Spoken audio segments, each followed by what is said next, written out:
السلام علیکم ورحمۃ اللہ وبرکاتہ۔ دوستوں، میں ہوں آپ کا بھائی سید یعقوب شفیع مہدی۔ سمپل ویڈنگ موومنٹ کی جانب سے ایک سوال کا ازالہ لے کر حاضر ہوا ہوں۔ یہ سوال اکثر ہم سے لوگ پوچھتے ہیں، اور سوشل میڈیا پر یہ سوال وقتاً فوقتاً موقع کے لحاظ سے سائر دائر بھی ہوتا ہے، اور وہ اس بات میں روایت پیش کرتے ہیں کہ وہ روایت یوں ہے کہ یہ ہے کہ حضرت شاہ قطمیر رضی اللہ تعالیٰ عنہ کے زیر تربیت حضرت بندگی میراں سید ابراہیم رضی اللہ تعالیٰ عنہ فرزند انجمن حضرت امامنا مہدی موعود علیہ الصلوۃ والسلام کا جب نکاح کا موقع آیا تو اس میں بہت دھوم ہوئی تھی، اور 7 اقسام کے باجے تھے۔ آپ یہ روایت سرسری طور پر ہی اگر دیکھیں گے، ایک اس پہ ایک کرسری گلانس بھی ڈالیں گے، تو آپ کو ایک معمولی سا عقل اور علم رکھنے والا شخص، عقل ایمانی رکھنے والا شخص کہتا ہے کہ اس پہ تحقیق ضروری ہے یہ روایت پر۔ اور اس سے پہلے میں آپ کو ایک بات بتا دوں کہ ایک کوئی بھی روایت آپ کے سامنے آؤ، حتیٰ کہ امامنا مہدی موعود السلام کا فرمان ہے کہ اگر کوئی شخص میرے نام سے کوئی چیز کہتا ہے، نقل بیان کرتا ہے، تو چاہیے کہ اسے دیکھے کہ کیا وہ کتاب اللہ سے موافقت رکھتی ہے یا نہیں۔ اگر رکھتی ہے تو ٹھیک ہے، اگر نہیں رکھتی ہے تو سمجھنا چاہیے کہ وہ بندے کی نقل نہیں ہے، یا پھر ناقل کا دل نقل کرتے وقت حاضر نہیں تھا۔ دیکھیے، امام علیہ السلام کا یہ کہنا کتنا بڑا ہمارے لیے ایک لتمس پیپر ہے یہ۔ تو جب نقل مبارک کا یہ میزان ہو سکتا ہے، تو جو بعد کی روایات ہیں اس پر تو اور سختی برتنے کی ضرورت ہے۔ تو دیکھیے، اس میں یہ بتایا گیا ہے کہ وہ شادی میں 7 اقسام کے باجے یہ منسوب کر رہے ہیں کس سے؟ یہ جو ہے حضرت بندگی میاں شاہ قطمیر رضی اللہ تعالیٰ عنہ سے منسوب کر رہے ہیں کہ وہ 7 اقسام کے باجے رکھے تھے اس شادی میں۔ اور اس میں لفظ ایک الفاظ بھی دیکھیے آپ کس طرح ہیں، میں آگے بتاؤں گا آپ کو۔ اور پھر یہ بتاتے ہیں کہ اتنا بڑا لنگر لگا تھا، اچھی بات ہے، کھا رہے تھے لوگ، خاص و عام۔ تو لوگ اپنے دامنوں میں لے کر جا رہے تھے کھانا، اور جب لے جا رہے تھے تو ان کے رومال سے گھی رس رہا تھا، یعنی ٹپک رہا تھا راستے میں۔ تو اب یہ دیکھیے، اس کو اندازہ لگے کہ کیا ایسا ہو سکتا ہے کہ امامنا مہدی موعود جب بندگی میاں شاہ قطمیر رضی اللہ تعالیٰ عنہ اس طرح کی شادی رچا کر، اور پھر اس کا وجہ بھی یہ بتاتے ہیں، کیونکہ ایک وجہ بھی بنانا ضروری تھا، تو وجہ یہ بتاتے ہیں کہ وہ نام مہدی کا اظہار کرنے کی خاطر یہ کر رہے ہیں کہ جہاں جہاں لوگ جائیں گے، جہاں جہاں یہ بات پہنچے گی، تو وہاں نام مہدی بلند ہوگا۔ یعنی بلند کیسا ہوگا؟ آپ خود سوچیے کہ کیا بولتے ہوں گے بولنے والے، کہ حضرت کے فرزند کی نکاح میں 7 قسم کے باجے تھے، گھی اتنا تھا، اسراف اتنا ایسا ہو رہا تھا کہ لوگ بھر بھر کے لے کے جا رہے تھے تو راستے میں گھی ٹپک رہا تھا۔ کیا اظہار مہدی یا نام مہدی کا بلند کرنے کا یہ طریقہ ہے؟ ارے آپ کس کی طرف یہ بات منسوب فرما رہے ہیں؟ کیا ہمارے تبلیغ کا یہ طریقہ ہے؟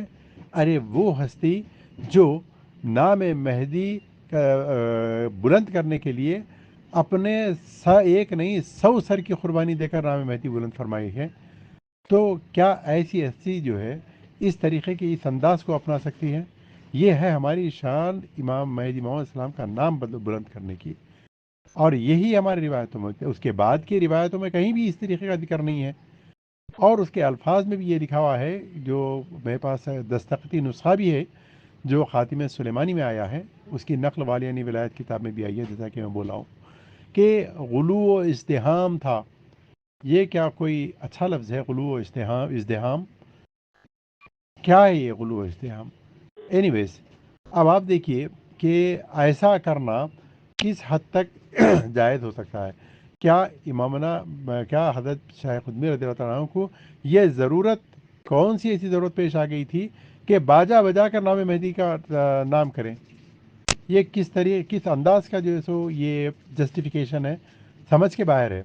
تو میں چاہتا ہوں کہ لوگ جو معمولی عقل و فہم رکھتے ہیں، تو عقل ایمانی سے سوچ کر دیکھیں کیا یہ کسی طور پر جائز ہو سکتا ہے، اور پھر اس کو قرآن سے کیا پیش کر کے دیکھیں، قرآن پر کیا قرآن اس کو اپروو کرتا ہے 20 چیزیں ہم بتا سکتے ہیں کہ قرآن اس کو کس طرح ڈس اپروو ہو سکتا ہے کرتا ہے، بتانے کی ضرورت نہیں، آپ خود سمجھدار ہیں۔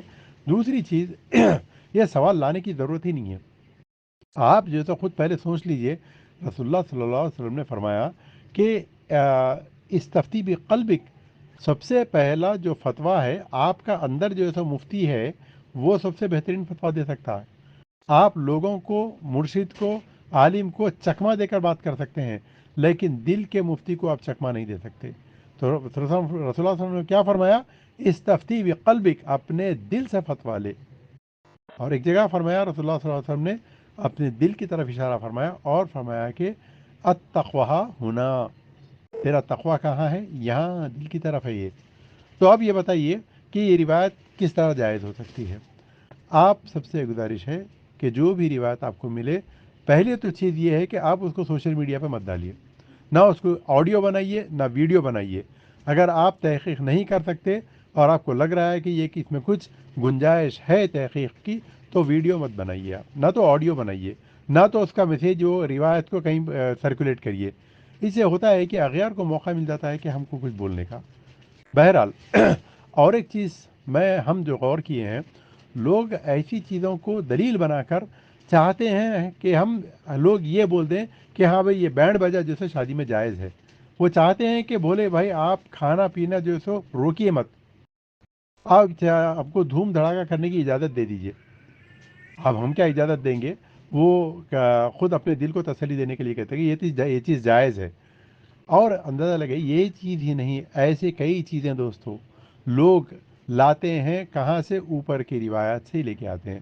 قرآن مجید کو چھو کر دیکھنا یا پھر ان پہ تحقیق کرنا، اس پہ کیا تعزیر ہے اسراف و تبذیر کرنے والوں کی، اور یہ ایسی چیزیں جو ناجائز ہیں، منکرات ہے، اس کی کیا کیا جو ہے سو اللہ تعالیٰ نے وعید فرمایا ہے، اس کو دیکھنا غور نہیں کرتے، بلکہ کہیں سے ڈھونڈ ڈھانڈ کے ایک آدھ روایت لے کر پیش کر دیتے ہیں کہ دیکھو یہاں پر ہے، اور اس کی وجہ سے جو ہے تو ہم اس کو جائز کر لینا چاہیے، ہم کو اس کو ناجائز مت کہیے آپ۔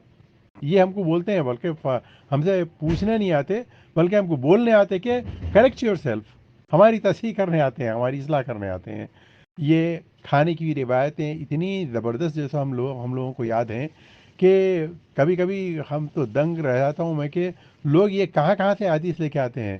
پیٹ بھرنے والی پوری سنتیں، پوری روایت یاد ہیں لوگوں کو، چاہے وہ کیسی بھی ہوں، چاہے وہ کس اقسام کی بھی ہوں اور کس نوعیت کی بھی ہوں، کس درجے کی بھی ہوں وہ حدیث، یا پھر اس کا سیاق و سباق دیکھے بنا ہم سے پوچھ دیتے ہیں۔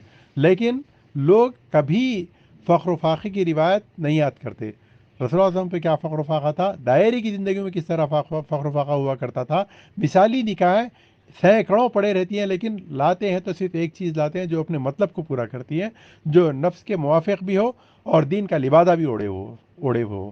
تو ہم آپ سب سے گزارش کرتے ہیں کہ دیکھیے، ان نکاح من سنتی فرما کر جب رسول اللہ صلی اللہ علیہ وسلم نے ایک نکاح کا ماڈل پیش کر دیا، تو کیا اس کے مطابق ہی نکاح ہونا چاہیے، یا پھر ایسا نکاح کہ کچھ اس میں رسول اللہ صلی اللہ علیہ وسلم کی سنت بھی ہو، کچھ جودھا اکبر کی اس کے اندر نقل بھی ہو، کچھ لارڈ شیوا پاروتی کے جو سو اس کے اندر جو ہے سو دیو مالوں میں سے کچھ نکال کے کچھ روایتیں، کچھ رسم و رواج بھی ہو۔